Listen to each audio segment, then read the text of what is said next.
जनसंवाद खबर में आपका स्वागत। युवक को गोली मारने वाले पुलिस पदाधिकारी को भेजा गया जेल, दर्ज की गई प्राथमिकी। घोसी थाना क्षेत्र के ओकरी ओपी अंतर्गत अनंतपुर गांव के समीप बीते दिन वाहन चेकिंग के दौरान युवक को गोली मारने वाले पुलिस पदाधिकारी को जेल भेजा गया है।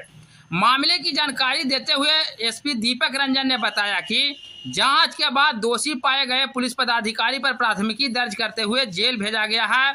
वहीं थाना अध्यक्ष समेत कई पुलिसकर्मियों को लाइन हाजिर भी किया गया है।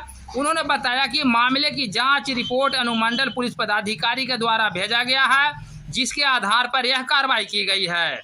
एसपी का बताना है कि पुलिस द्वारा अवांछित रूप से बल का प्रयोग किया गया है, जिसमें युवक घायल हुआ है और युवक के पेट में गोली लगी थी। उन्होंने क्या कुछ बताया। बिल्कुल आपका स्पष्ट कहा है कि ये अवांछित है। कभी भी पुलिस जब भी इस तरह का बल प्रयोग करती है वो अनुपातिक होना चाहिए और सिचुएशन को देख के होना चाहिए, और यहाँ पे बिल्कुल अवांछित था।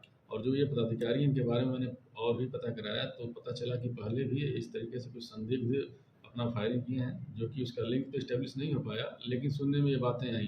तो इनका पहले का भी चरित्र देखते हुए इनको तत्काल प्रभाव से ही मैंने बोला इनकी हिरासत में लिया जाए, क्योंकि इसको बिल्कुल अलाउ नहीं किया जाएगा।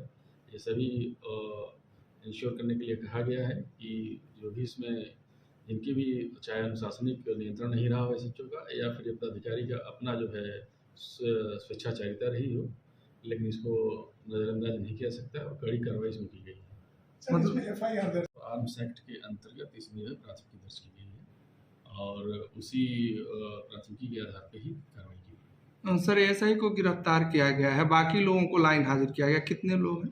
इसमें 2 ऑफिसर हैं और 2 सिपाही। तो कल मैंने तत्काल प्रभाव से जब मैं पीओ पे पहुंचा तो मैंने लाइन हाजिर करने का आदेश दिया था।